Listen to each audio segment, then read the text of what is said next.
Good morning, Cullman. Thank you for joining us on Cullman Today. I'm your host, Christine Wiggins, and today's Thursday, March 19th. Coming up on Cullman Today, Governor Ivey is urging Alabama employers to hire more veterans and apply for a national recognition program. Plus, Cullman City School leaders honored standout students and staff while taking action on several district projects. And the Cullman County Commission got a look at the new Visit Cullman Tourism website and approved several county agreements and projects. All of this plus sports, weather, and more. Now let's take a closer look at the top stories happening in Cullman today. Governor Ivey and Alabama Department of Workforce Secretary Greg Reed are encouraging employers across the state to apply for the HIRE Vets Medallion Award Program, a U.S. Department of Labor initiative that recognizes businesses committed to hiring and supporting military veterans. The application period is open through April 30th. State leaders say the program highlights employers that not only recruit veterans, but also invest in keeping them on staff and helping them grow professionally. The award looks at several areas, including veteran hiring and retention, leadership development, dedicated human resources support, and benefits such as compensation and tuition assistance. Requirements vary depending on the size of the employer. Officials say Alabama's Jobs for Veterans state grant staff are working with employers statewide to raise awareness of the program and help businesses qualify. In 2025, 48 Alabama companies received the HIRE Vets Medallion Award. Since the program began, more than 160 businesses in Alabama and more than 2,000 nationwide have earned the honor. Employers can learn more or apply at hirevets.gov or get help through one of the Alabama's 57 career centers. The Cullman City School Board spent much of its Tuesday meeting recognizing student and staff achievements while also taking action on several district items. Board members celebrated the Cullman High Theater program after it earned Best in Show at the state Walter Trumbauer High School Theater Festival. The group will now represent Alabama at the Southeastern Theater Conference. Several students also picked up individual honors in musical theater, playwriting, and all-state, all-star cast selections. The board also recognized Governor's App Challenge winners Henry Hackbarth and John Harding, whose history-focused apps advanced through regional competition and will now move on to the state level in April. Erica Ball and McCory Johnson were honored for their work at Cullman High, and Reese Hopper was recognized in absentia as Student of the Month.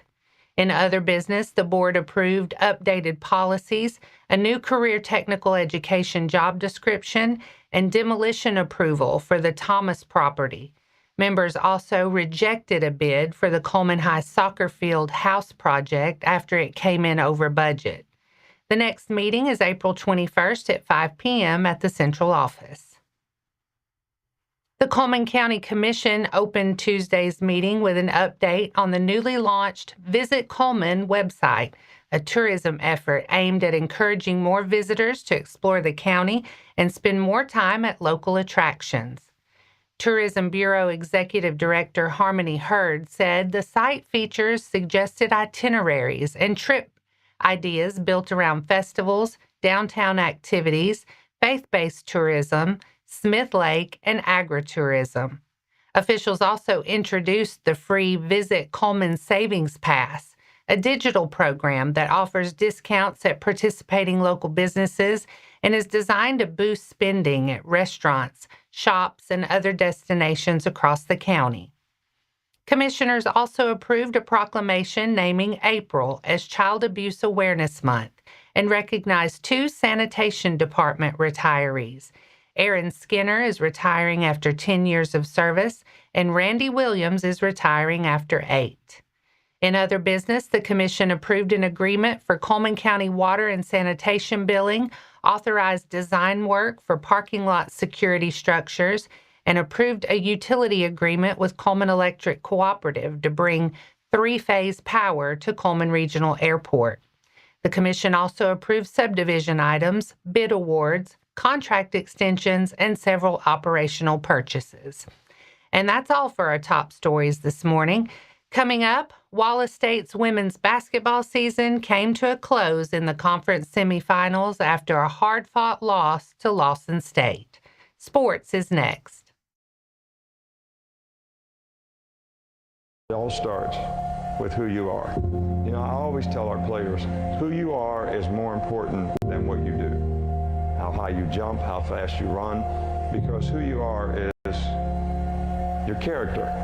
And your character is an accumulation of your thoughts, your habits, and your priorities on a day-to-day basis, because those three things determine the choices you make. And the choices you make you who you are. Good guy, bad guy, hardworking, lazy, responsible, irresponsible. And it takes a certain amount of discipline to do what you're supposed to do, when you're supposed to do it, the way it's supposed to get done.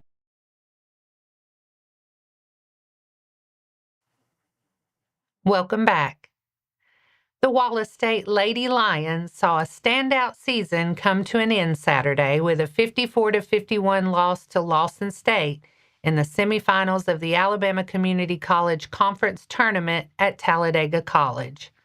Wallace State finished the year 29-2 and ranked number 16 in the nation, but the Lady Lions could not overcome a tough shooting night in their final game.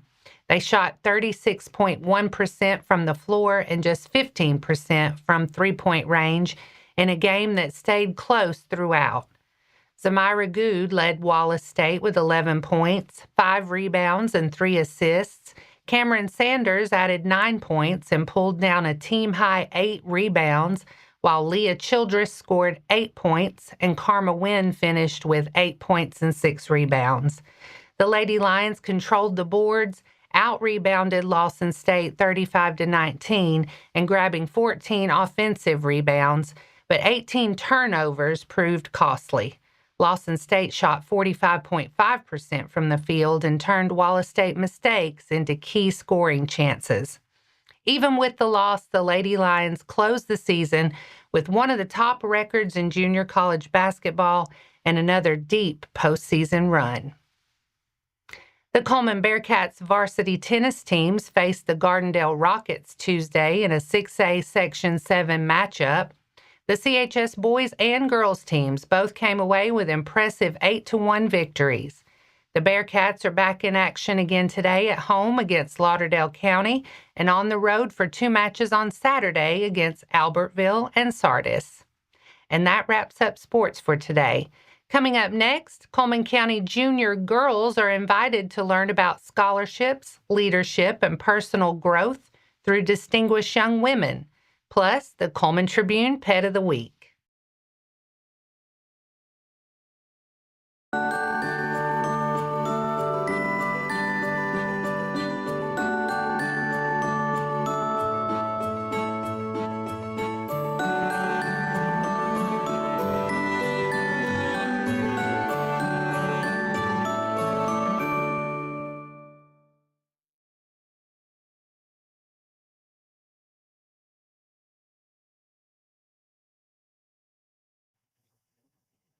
Welcome back. Now it's time to speed things up with a news rundown. 4 stories in under 4 minutes.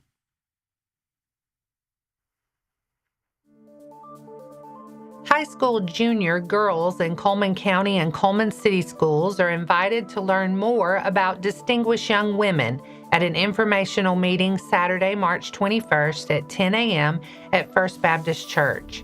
The free scholarship program helps students build leadership skills, confidence, and interview experience while competing for college funding. Local organizers say the program awarded about $10,000 in scholarships last year, with more available through state and university awards. Participants also take part in a week of activities before the local showcase, including practice sessions and workshops on public speaking, communication, and handling stress. The local Distinguished Young Women Showcase is set for June 13th at Wallace State Community College, with the winner advancing to state competition in Montgomery. The program is open to all current 11th grade girls, and applications are due April 15th. The Link of Cullman County is accepting applications for a housing coordinator position tied to federal housing assistance programs. The contract role lasts 12 to 16 months and offers 32 hours a week at $16 an hour. The housing coordinator will help individuals and families facing homelessness or housing instability by processing referrals, conducting appointments and inspections, and making sure programs meet federal housing guidelines. The job also includes case management, grant reporting, and detailed record keeping. Applicants need a high school diploma or equivalent, strong organizational skills, basic computer knowledge, and reliable transportation for home visits and inspections. Experience with HUD or continuum of care programs is preferred but not required. The link says it is hiring for the position only and is not currently taking housing assistance applications. Resumes should be emailed to Supportive Services Manager Jonathan Creekmore. Cullman County sophomores got a closer look at future career options Tuesday during Wallace State Community College's annual Showcase event. The program, held in partnership with Cullman County Schools, gives 10th graders a chance to explore academic and technical pathways before they enter their junior year. Students rotated through a variety of areas across campus, including health sciences, applied technologies, and other academic programs. Faculty and staff members were on hand to answer questions, share information, and demonstrate what students can expect in different fields. The event also featured hands-on activities in areas like nursing, radiology, dental hygiene, welding, automotive technology, machining, and robotics. Wallace State leaders say the experience helps students better understand the opportunities available close to home and often plays a role in future dual enrollment decisions. Students interested in learning more are encouraged to talk with their school counselors. The Cullman Tribune Pet of the Week is Minerva, a young German Shepherd with a calm spirit and a quiet presence that stands out the moment she steps beside you. An approximately 1-year-old, Minerva carries herself with a gentle confidence. She walks softly on a leash, never pulling, never rushing, just content to be close. Her temperament makes her especially suited for calm environments. She would do well in a home where her quiet nature can shine, where she can build a close bond with her person. Minerva is already spayed, which reduces her adoption fee to $35. That number, however, does little to reflect her true value. Visit the Cullman County Animal Shelter at 935 Convent Road Northeast. It's open Monday through Friday from 9 a.m. to 3:30 p.m. Contact the shelter at 256-734-5448 or Cullman Animal Shelter at co.cullman.al.us. And that's your 4 stories in under 4 minutes. Now for a quick break before we look at the weather ahead and pay our respects with obituaries. I'll be right back after this quick message.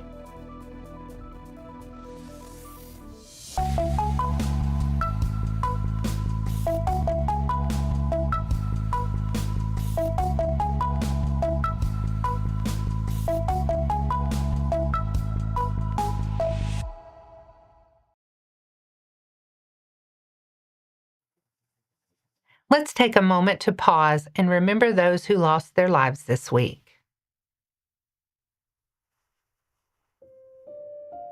Arnold Glenn Lindsey passed away on Tuesday, March 17th. The family will receive friends at Cullman Funeral Home Chapel on Saturday, March 21st from 10 a.m. to 12 p.m. Funeral service will be at 12 with interment in Persimmon Grove Cemetery. Our thoughts and prayers go out to his friends and family. Now let's take a look at your weather forecast. Today looks mostly sunny with a high near 70. Winds stay light, becoming southwest around 5 miles per hour this afternoon. Tonight will be mostly clear with patchy fog possible after midnight and a low around 46. Tomorrow turns sunny and warmer with a high near 76 and a light southwest wind in the afternoon. Tomorrow night stays mostly clear with a low around 53. And that wraps up today's edition of Cullman Today. Thank you for sharing your morning with us. And remember to stay connected by following us on social media and visiting CullmanTribune.com for the latest from our community. We'll be back bright and early tomorrow morning at 6:30 a.m. Until then, I'm Christine Wiggins with Cullman Today. Have a wonderful day, Cullman.